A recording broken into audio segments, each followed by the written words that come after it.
talked to lots of people who come here looking for the Silicon Valley experience. They arrive with one suitcase in hand and they head south on the 101, hoping to see this place they've heard about. And it's freeways, and it's office parks, and it's strip malls, and it looks like every place they've ever been. They end up wondering, where have they come? Why did they come here? What was it that brought them? Code itself is the underlying thing that makes computers work. Why is it important to the world? It's because it's the blood of the organism that's our culture now. It makes everything go. You know, technology has become the god of our society now. I mean, I think that people stand in awe of it and stand in awe of the people that make it. And you can even chant his name if you want to.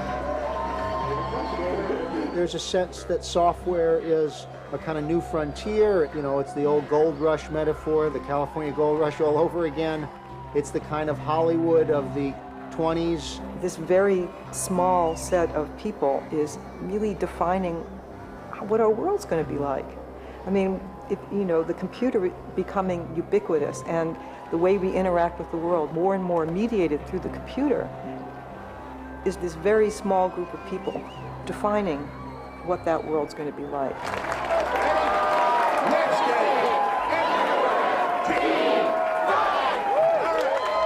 Less than 3 years ago, a small team of engineers at Netscape Communications created software that made surfing the internet easy, and in the process, changed the face of computing. On this day, however, the company is in big trouble, driven to the ground by its rival and software colossus, Microsoft. Only a radical strategy will help save it. Let's hear a little Mozilla! Mozilla! Mozilla! Mozilla! Netscape is giving away its source code to programmers outside the company. The source code is the secret formula for browsing the web. The code is named Mozilla, and if widely adapted, it will make Netscape's code the internet standard, drawing users to its other products and restoring the company's sagging fortunes. Our story focuses on a team of engineers who will come together in this building. Over the course of the next year, they will turn their lives inside out to create Mozilla and battle a giant competitor to save their company and shape the future of computing.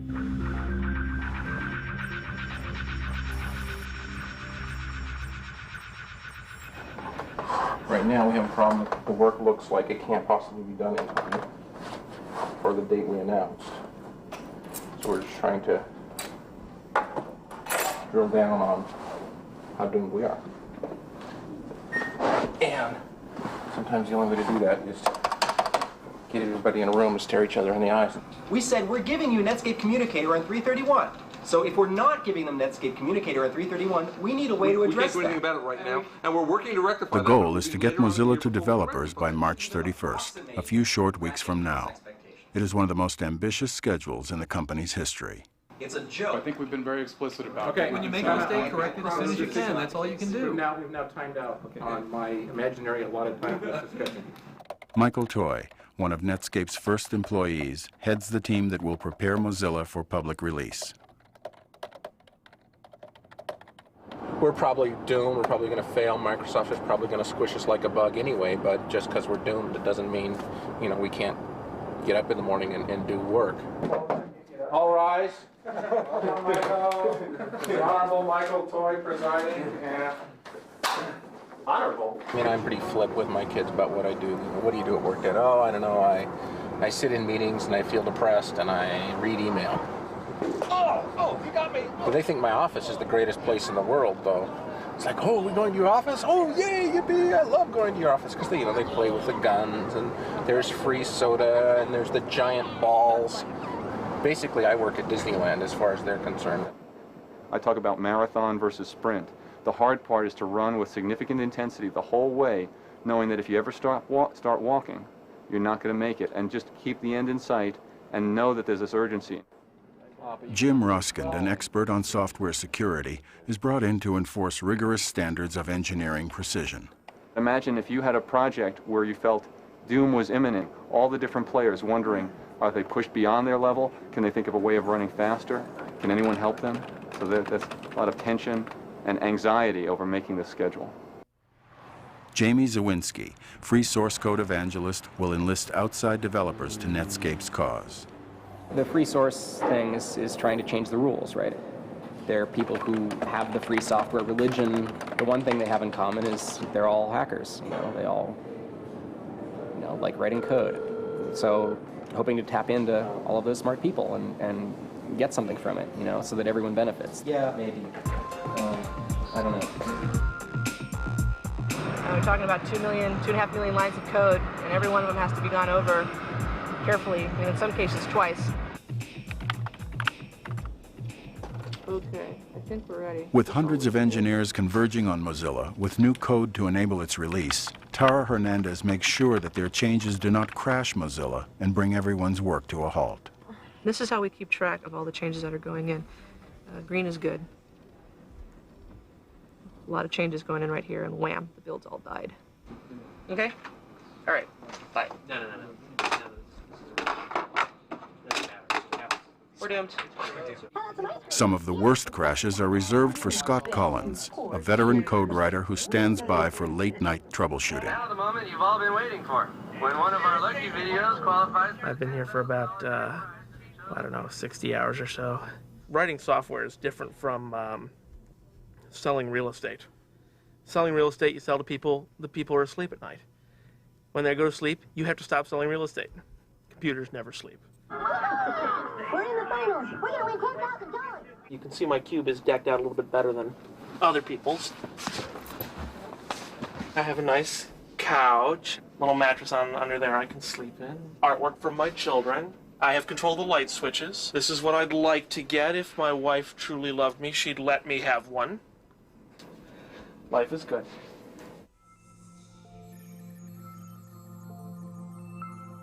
Okay. Okay. All right. There are a ton of bugs on here that people just aren't doing anything about. To give away its code, Netscape's engineers must make thousands of bug fixes, often minute changes that will allow the code to be used by outside developers. Jeff Weinstein has 1, 2, 3, 4, 5, 6, 7, 8, 9, 10, 11, 12, 13. One bug, hidden in the mass of code, can stop everyone else's work and threaten the ship date. I need someone to page Jeff Weinstein and get him to call 2024. Even a team of 20 people building a car, it's easy to step back 40 feet and look and go, hold it, that guy's not putting on the wheel. You have 40 programmers working. They all come to you with code, a gigantic morass of little details piled up on a disk. Usually you can't even see the pieces, whether they're doing it correctly. You have to assemble it into the whole and then see if the whole works, and then you're not even sure who gave you the bad bits. Oh. That would be bad. Let's go downstairs. Come on. You talk about a recipe. Who gave you the bad flour? Someone went out to grind flour, and they had to all be exactly the right size chunks of flour. Someone else made chocolate chips. They all had to be the right size chunks. You can't figure it out until you put it all together. You hand it out, and people go, I don't like the way this tastes. Okay. And now you have to wonder, with all these details coming together, which was the problem, who's causing the problem, how can you fix it? You've got to ship on a certain time. And now you have all these people, you have the clock ticking, it gets pretty intense. Since Netscape began, the amount of code making up Mozilla has increased by a factor of 30. The job of programming and debugging it rests upon a precarious balance of science and art. 20 minutes, we'll see what does it say right now? They talk about what they do as if it was a kind of alchemy, a kind of wizardry. It does remind me of athletics in that way. Why is someone a good baseball hitter? Often the hitters themselves can't really explain it. And often the best software people cannot themselves understand why they're so good at it. But I think what makes a great programmer is being raised techie. My particular team at Netscape, I think we all grew up techie. We all grew up with computers around us somewhere, so that we were exposed to them before we became adults, if any of us are really adults. Jim's the most grown-up of us. A lot of my childhood from roughly age 6 to age 17 was around here. Life was just a nightmare. This was a very, very scary place. The 2 school wasn't too bad, but it meant that get to work on puzzles and problems. All of the puzzling is math, and that puzzling is the exact same feeling, the exact same problem that you go through when you're programming. When I was young, it'd be building with erector sets and Lego. Now, the structures that you build are in software. My mom is a first-class geek, too. And so I have the unique experience of being able to shop with my mom, because she's a director of really important stuff at Sun. At Netscape, one of the code words for is the average person going to be able to use the software is, well, can my mom use it? It's like, well, yeah, my mom can use it. My mom can write optimizing compilers. By the time I was 12 years old, I was making $50 an hour programming computers. People say, what should I be? Should I grow up to be I say computer programmer.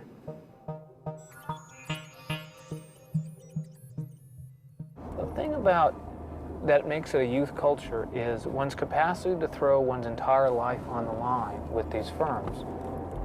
Entire life commitment, meaning 24/7, 365 work commitment. Throwing yourself into a thing where you don't know if that job is going to be around soon. There's no stability here.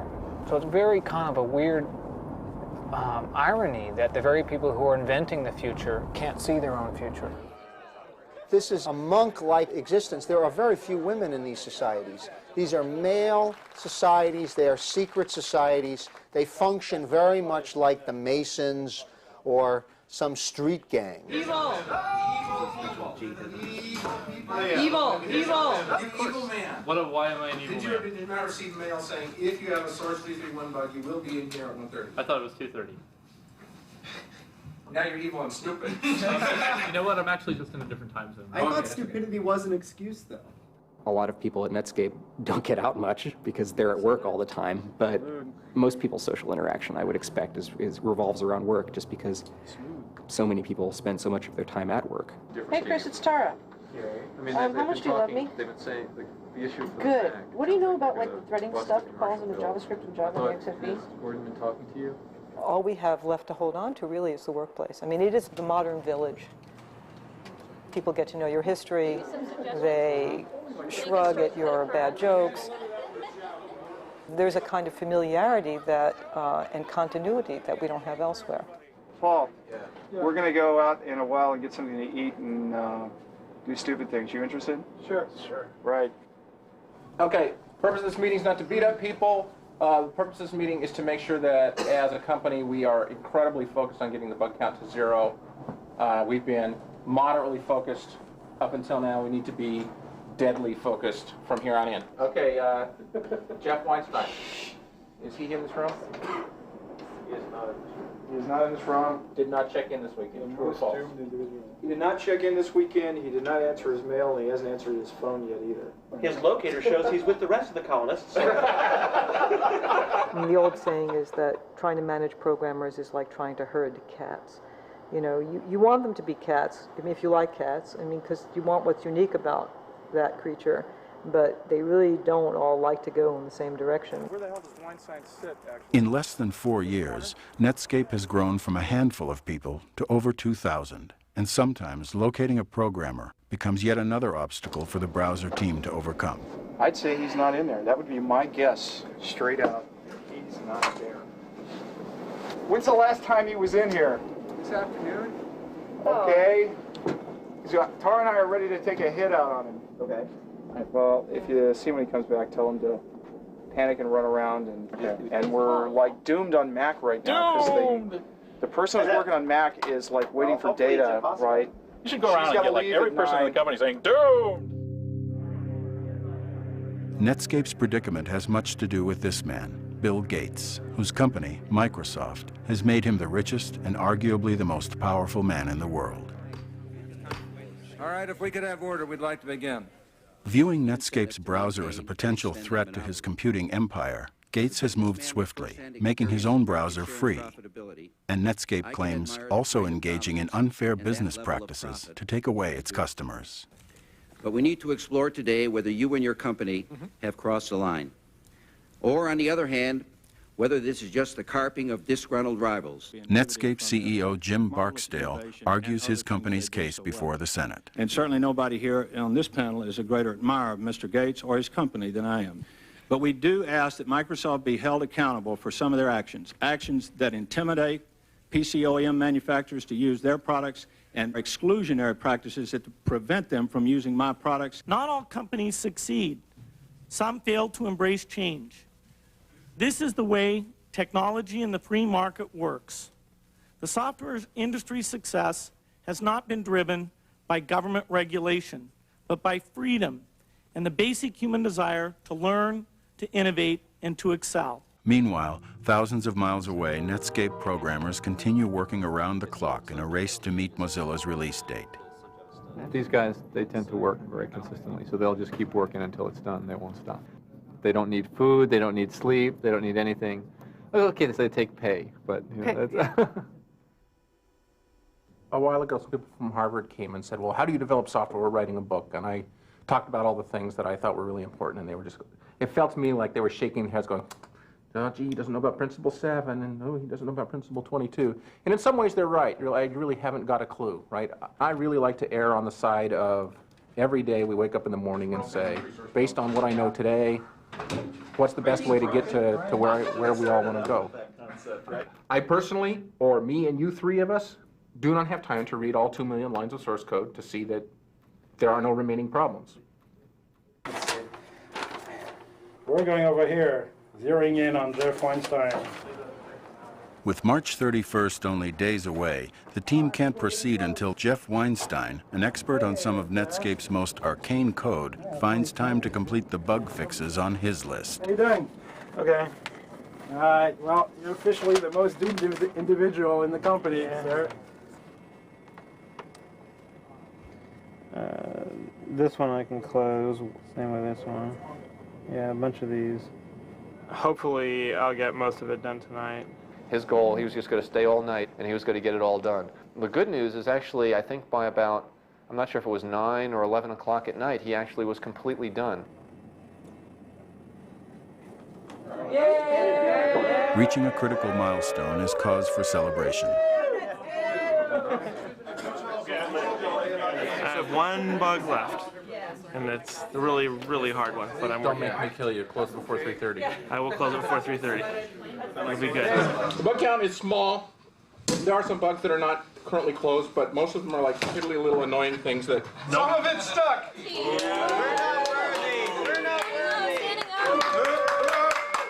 I'll praise the mighty ones. There's just been a tremendous pile of people working really hard this week to do the impossible.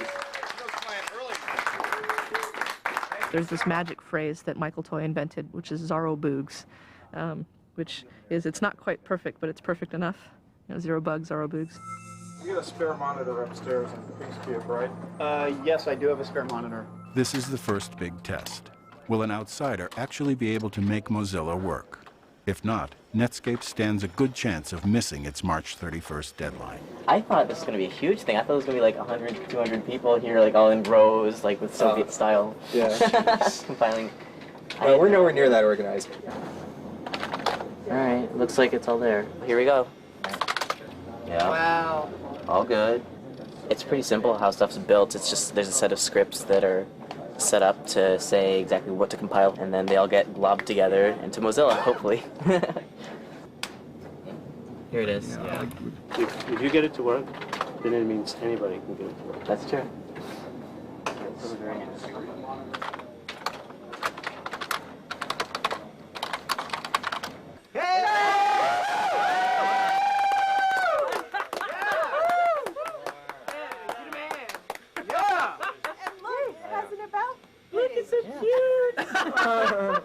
Oh. Ooh, that was pretty. Yeah, it's... No, I don't think it's working.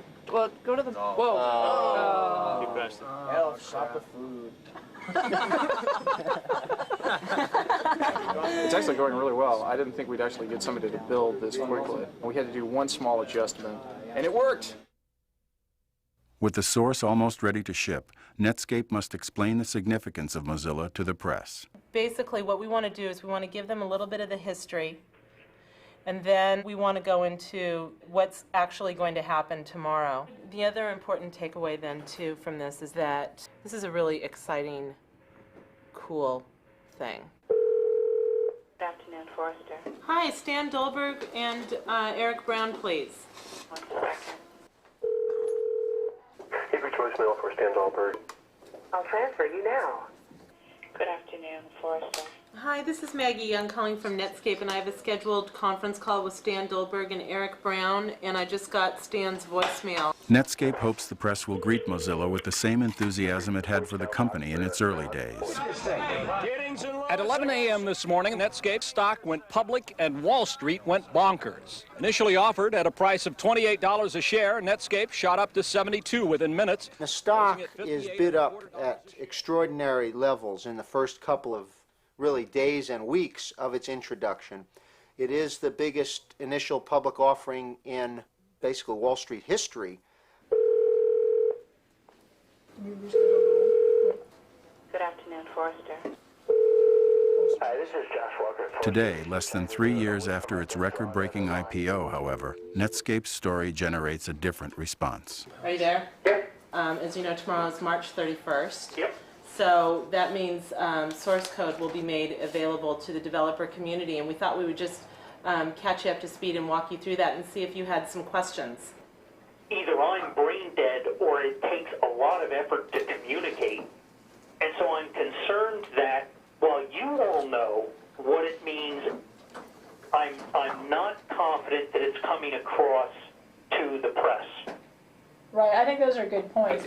By opening up the source code, we basically extend our developer community from those folks that are inside of Netscape to hundreds of thousands of developers outside of Netscape. Yep. So it's no longer Netscape versus Microsoft, it's Netscape and all of the Netscape, virtual community. I think there is a belief that Netscape doesn't have a position to continue to compete with Microsoft in the browser front, and that in essence you've given up on the browser position. This was a lot more smooth than I had originally anticipated, really.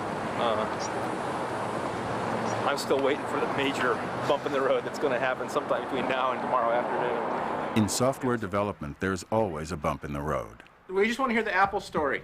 I'm sure you do. They just can't quite get themselves comfortable with the patent grant or with whatever we tried to do to fix it for them. What patent? So the last thing back out of their lawyer was, gee, I don't know that we get enough protection. Mozilla has a small piece of code from Apple that has not been cleared for public license. Okay, we have to escalate.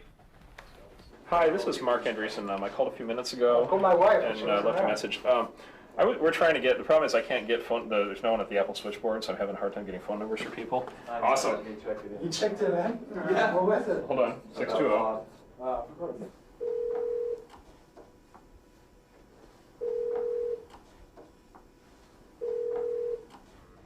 In order to ship Mozilla the next morning, Scott Collins is called in to replace Apple's code with his own invention. And theoretically, we believe this is possible. It's my last bug. When I complete this bug, I will be allowed to rest. So I stayed up until about 5:40 this morning writing this replacement class because it made my life a living hell. I got it basically running. It's all running. It's all really good. And thank heavens we got permission from Apple to ship the regular source. It's my understanding that Jamie is going to be the person that is going to be pushing the bits up to the website at around 10 o'clock. Is that correct? Okay. And we're going to be staging some different photo opportunities for the press at that time. There'll be television cameras. Couldn't we just hire actors to do this? I was just telling you to be on TV. Come on. We're not going to mandate. They're on TV now. I personally don't think anyone is going to come.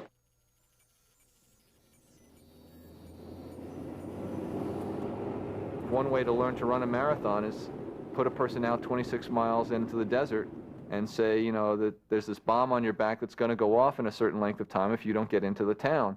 Well, that'll motivate you to get in, but there's a certain chance that you'll be blown up. What time is it? Yeah, it's 5 to 10. Ah! So. We're going to be late. Hurry up. and welcome everybody to the conference call. Thanks for joining us this morning. Today, Netscape announced that the first developer release of its Communicator 5.0 source code is available for download from the mozilla.org website. And you know where TAR is, right? It's second floor? Yeah, it's the first floor, like way on the other side. And then today, on the end of March, as we announced, we are pushing the code out to the web, as they say, and we're delighted to be part of it, and we're very excited to see what happens. The good news is the marathoner is now coming into town with that bomb on his back, and it looks like he's going to make it. This is the moment of truth. They don't have a theoretical framework to write software, they're just writing it. Hi. It's just like hitting the baseball. If their code gets a home run, nobody's asking questions. Well, this doesn't make sense, or why do you do that? Why does it work? Nobody cares why it works. You're not noticing anything, Look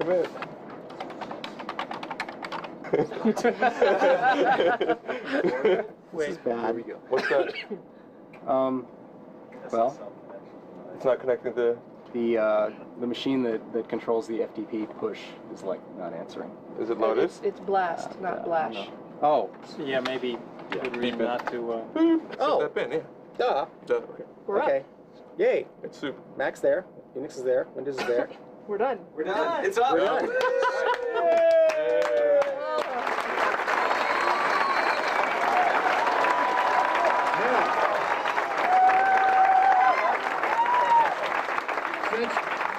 Since Jamie is here, I'm told that means that we have now pushed the source out on the net. Is that correct?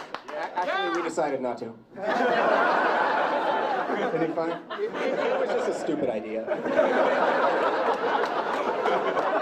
That's our story, and we're sticking to it.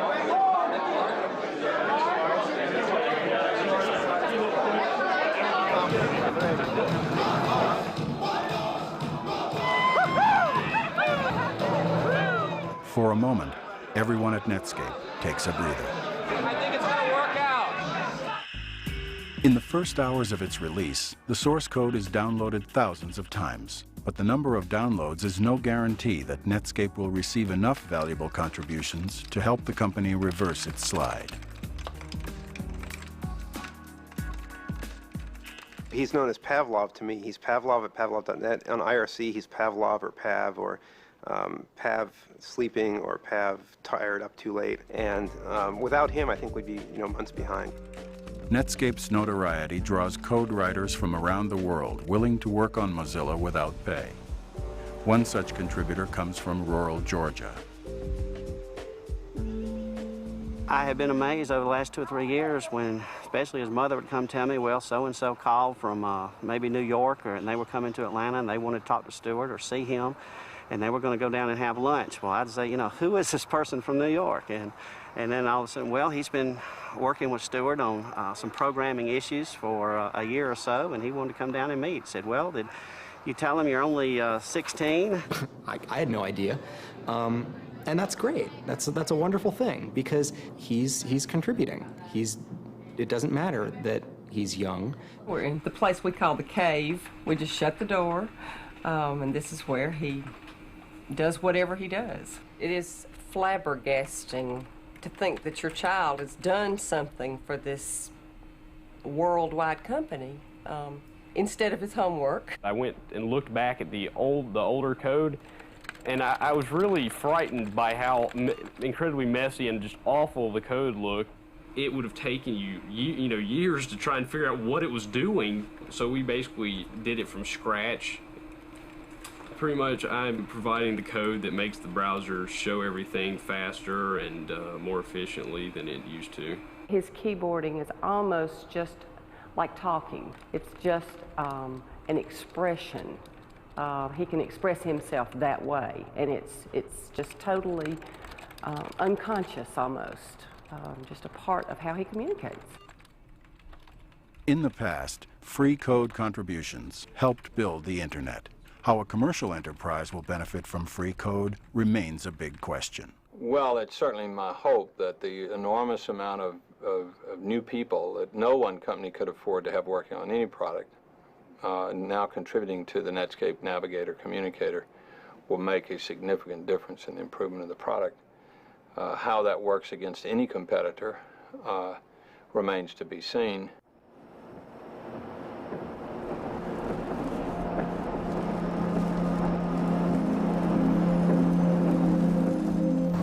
Morning. David Retterman, an analyst for a San Francisco investment bank, closely monitors Netscape's radical plan for investors eager to participate in the internet stock boom. The market is really kind of a voting machine. It's voting, yes, I believe that vision statement. Yes, I believe that's going to result in product sales. Yes, that's going to drive earnings up, and you know, stocks should trade accordingly. The financial benefits to Netscape of giving away its source code are hard to measure. I understand why Netscape's trying to do it, but I think they still have to show me that behind the vision and the slideware, there's a real sustainable business model that can deliver earnings, and so I'm in a show me mode for Netscape.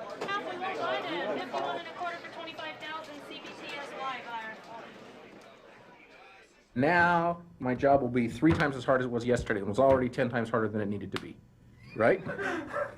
Did I just work really hard to ship the company jewels out of the building, and it's going to just end up in us dying and rolling in poison and misery? The day after the stuff goes out, you really don't get a let up. There is then this sort of day in, day out, go to work, turn on the computer, code, code, code. That's Tara. Tara. Yeah, what's your doctor say, Tara? My doctor said, Mylanta. interestingly enough, that I work too much. And that if I went to work today after my appointment, he would personally kill me.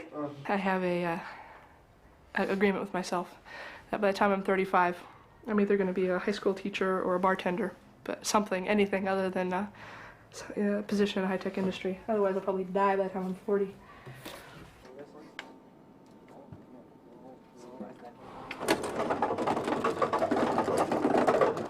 Now that I'm an old guy, I've kind of been around the block a couple times, and you can go from realizing this just never stops, does it? And that being really depressing because you feel like I said I was never going to be on the treadmill, and here I am. I'm on the treadmill. I'm going to be running like this forever. Because they're good at software, they need to keep pace. And as a result, keeping pace means to shut a lot of other things out. They just don't have time to read, time to hear about the world. They don't have much time for their families. But when you're in a situation where you really have a lot of work to do and no time to do it, you pick what you want.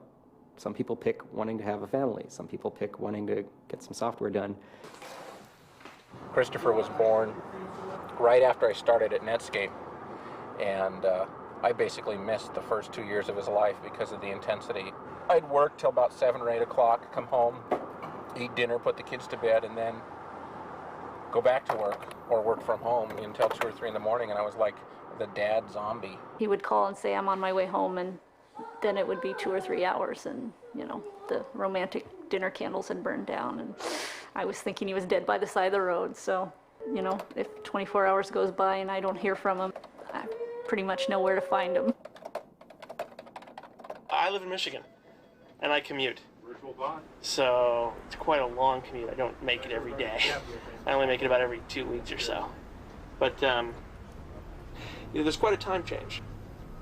Here it's something like 12:01 in the morning, and there it's 1954.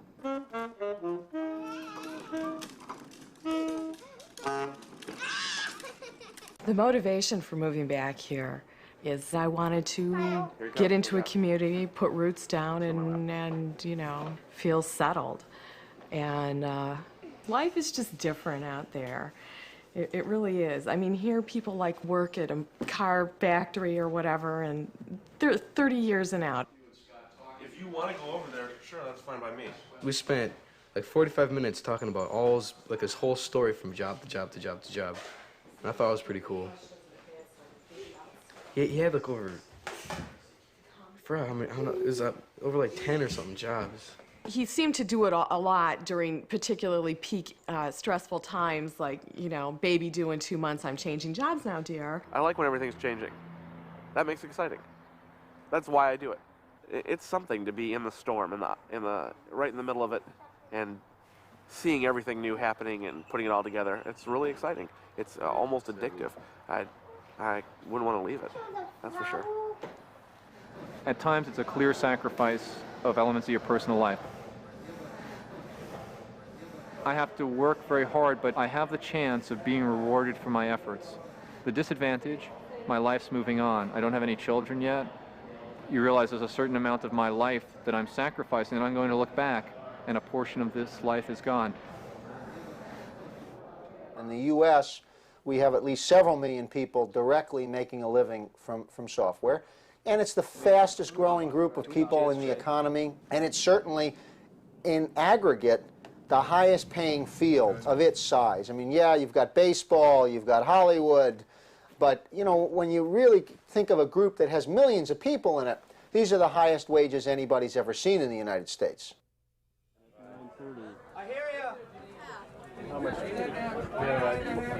The opportunity to win big for code writers is very real. In fact, that, if you will, jackpot opportunity is reflected here on a Wall Street trading desk. And I find that a lot of the engineers and managers from Silicon Valley are very attuned to what goes on these trading floors daily. By one account, 64 millionaires are created daily in Silicon Valley, where any technology worker can strike it rich overnight. You join a company and they give you some stock options, which basically says, rather than just giving you stock, they give you the right to buy the stock in the future at the current price. You might get stock in the order of, you know, maybe a year's salary or 2 years' salary, typically, worth of options. In some of these real booming companies out there on the internet, the potential for becoming a millionaire or doing very well is very, very high. The people who are very, very early, they call them Mozillionaires. Stock options are a con. It's a carrot they dangle. It's like, oh, well, you know, if you give up your one and only youth, maybe someday you'll make money, right? I've known so many people who gambled on the startup lottery and gotten nothing. You know, it's just like a lottery ticket. It's a stupid tax. I happened to win that particular lottery. From the day Microsoft announced its aggressive commitment to the internet, however, Netscape's stock has been in a steady decline, and throughout most of 1998, Netscape options are essentially worthless. A year and a half ago, half of our revenue came from browser sales. Today, none of it does. And well, any business person out there knows that that's a huge challenge. I mean, let me take your number one selling product away from you and you replace that within a period of 12 months or so. Not many people want to do that. Even though the company sells other internet products, the marketplace views Netscape as a browser company in a losing battle with Microsoft. Greg, this is John Barksdale with Netscape Communications. How are you? It's clear that Netscape doesn't have enough pieces to threaten Microsoft. All right, Greg. I don't think that Netscape long-term can survive as an independent company. While Mozilla tries to recapture the early glory days of the company, integrating code from the outside means more work for everyone on the browser team. Apparently, I must have done it backwards from what you told me, or I don't know what. Okay, this is bad. We want to take the old free tree and use it as a subsection, and we want to build this interesting tree around it. No, that's not what we want to do. We have NS and NSPriv at the top, right? It's either a project file for this or a project file for that. It can't be a project file for both. We don't have a plan for doing both. So right now, I have some files that have to come from here for Java in the single directory, and some files that have to come from here in the same directory. The same directory. Tell me how I do that. That's the problem. The browser division, which costs the company almost $30 million a year to operate and contributes few revenues to the company, is reorganized in the fall for the second time in less than a year. Do we have all the answers? No. We're going to try and learn what we can from seeing the people who've done this well. When I joined a startup, I knew that 19 out of 20 fail. When an employee comes to work at Netscape today, he doesn't have the perception that there's a 19 out of 20 chance that this job is not going to be in place 1 to 5 years from now. If you live here, it is the ubiquitous conversation. Do you believe that Microsoft has used either A, illegal or just unfair methods to take market share from Netscape?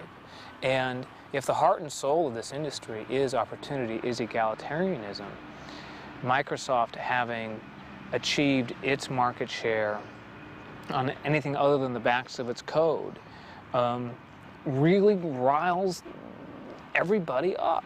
The Justice Department has charged Microsoft with engaging in anti-competitive and exclusionary practices designed to maintain its monopoly in personal computer operating systems and attempting to extend that monopoly to internet browser software.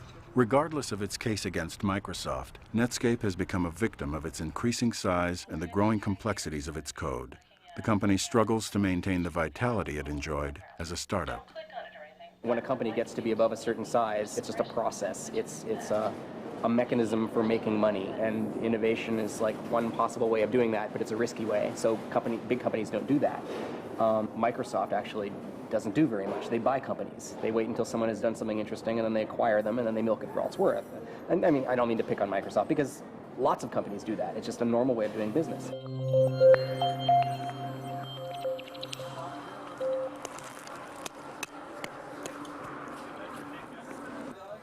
We're on our way over to the Flint Center now. We're going to have an all-hands meeting. Jim Barksdale has moved up the all-hands meeting by roughly about a week. We've just announced quarterly results, and now this major change in direction. Well, in case you hadn't read the newspapers, we have, as of 1:30 this morning, concluded negotiations and agreed to sell our company to AOL of Dulles, Virginia.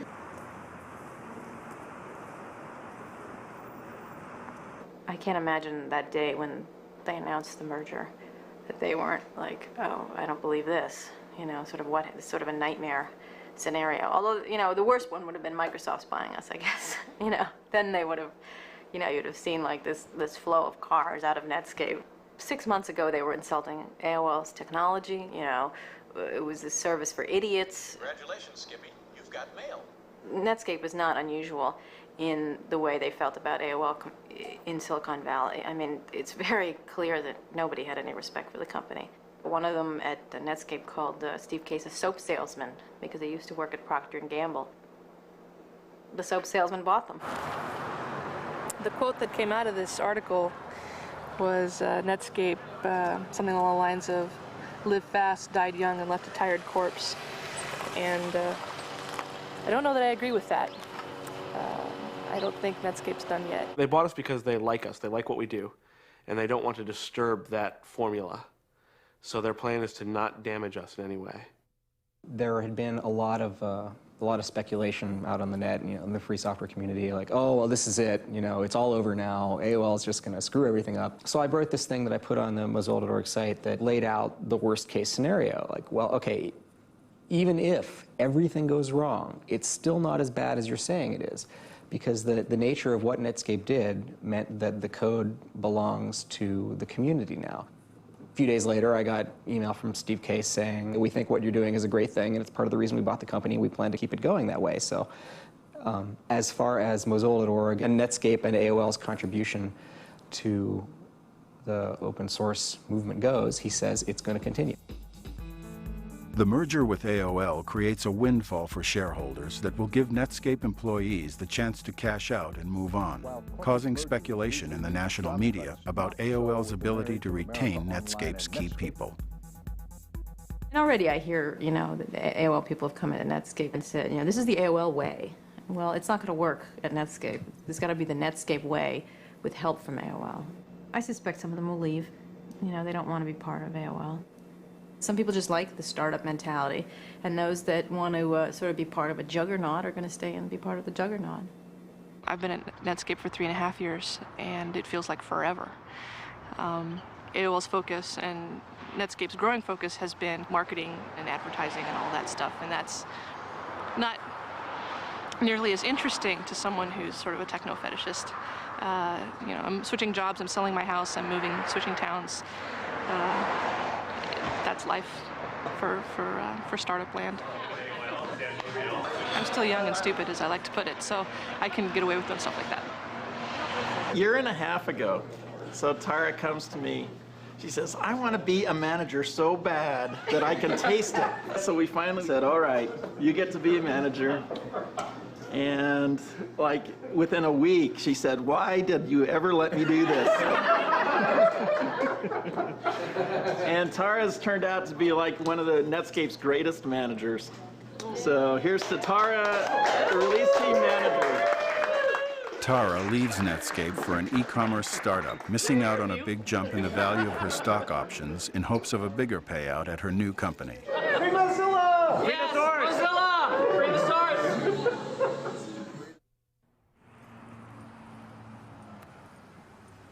Regardless of how AOL runs the Netscape business, it's not Netscape anymore. That part's over, and that's really sad. I wish Netscape could have gone it on their own. Frustrated by what he perceives as a lack of commitment to open source development, Jamie quits Netscape 1 year to the day he helped give away Mozilla. The movie Hackers, I think, is just a great movie. I wish our lives were like that. I wish we were roller skating around in spandex and fighting bad guys, but it's not. It's sitting in a room and typing all day. This was what I was trying to escape, this life. I knew I did not want to live here. I've been out here now about 4 or 5 years. This is a nice place. This is escape from the jungle.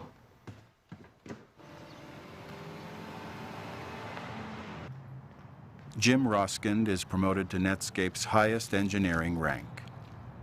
Last night I was here at 4 in the morning, and this isn't even in the middle of a critical push, but it's almost like an addiction, an adrenaline rush, of going for perfection, a pushing.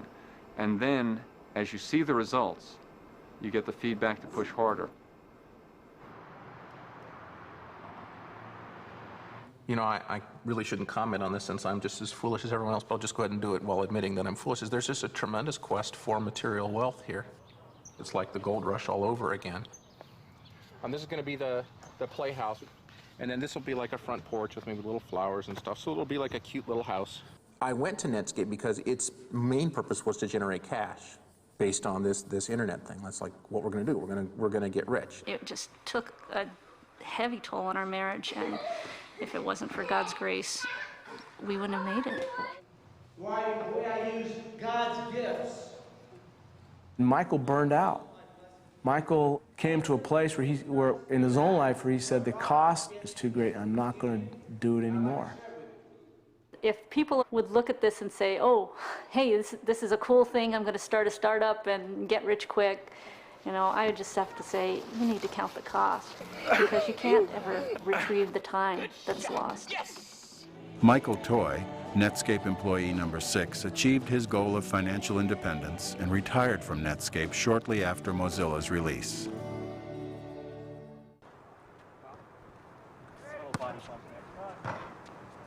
In the Valley, if you've stayed someplace longer than about 3 years, people wonder what's going on. Why can't you get another job? What's wrong with you? If you're a programmer, you pretty much change jobs about every 2 years or so. It's like ants, worker ants. They send a group out to do something.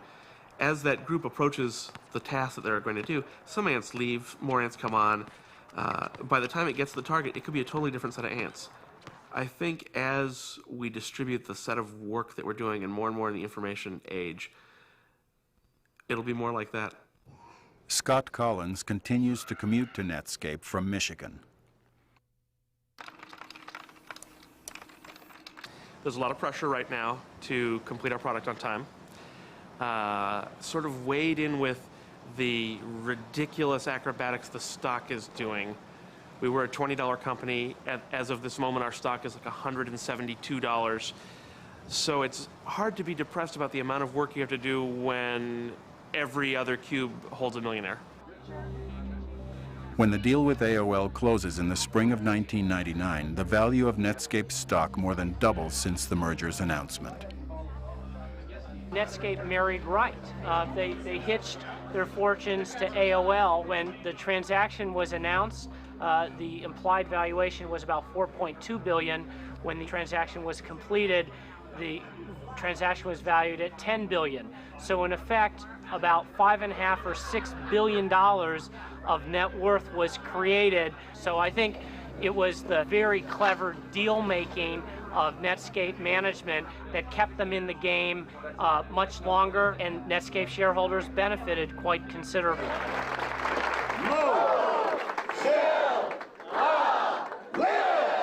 While many executives sold their stock during Netscape's final year, Barksdale bought more.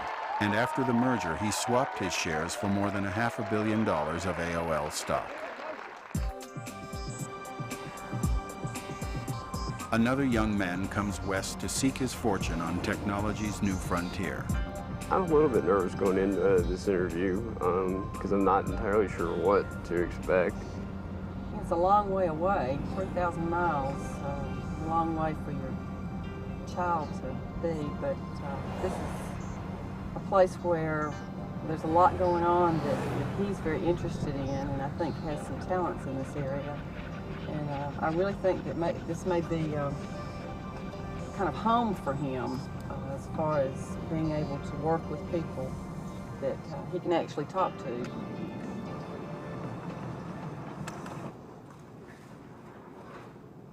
Pavlov. Hey. See you again. See you. What I want to know is what you want to do. I mean, what your goals are for the next couple of years. My goal right now is I want to see the Unix version faster than the Windows version. Once we pull that off, then, you know, we'll see. But that's my goal. Okay, cool. Pavlov is hired by Netscape. He postpones going to college.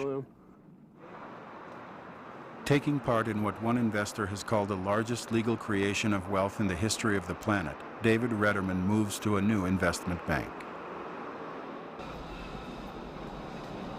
Here's the data center. A lot of cable, a lot of fiber.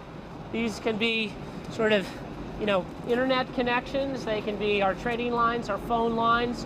You know, we're laying the infrastructure to basically build a major merchant bank. Our view is that the internet changes everything, and we're going to finance the companies that want to be the agents of that change.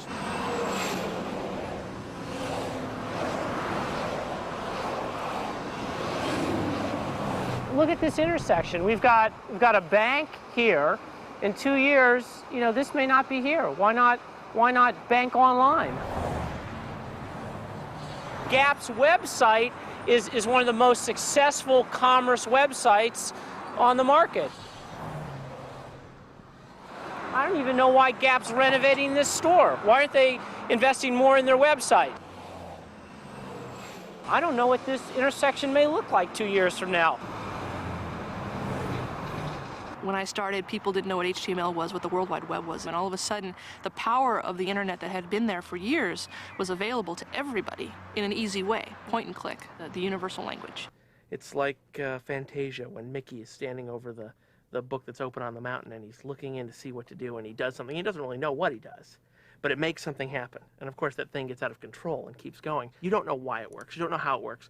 You just push a button and it works. We're at the beginning of an industry, and who knows where that industry is going to go. This could all turn into television again. It could be controlled by a small number of companies who decide what we see and hear, and there's a lot of precedent for that.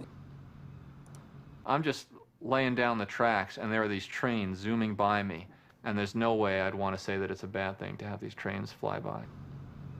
It'd be a horrible legacy. If it ended up being the legacy of you know, Netscape and the internet, that, you know, that we could all like do what we're doing only under much more intense pressure and much faster.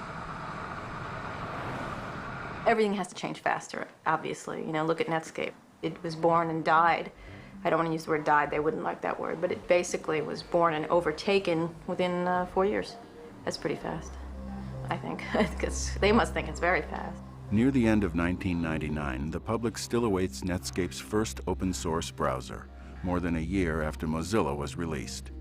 The judge in the Justice Department's antitrust trial rules that Microsoft is a monopoly that stifles innovation. AOL begins the millennium with a new, even larger acquisition, and investors continue buying technology stocks, which trade with increasing volatility.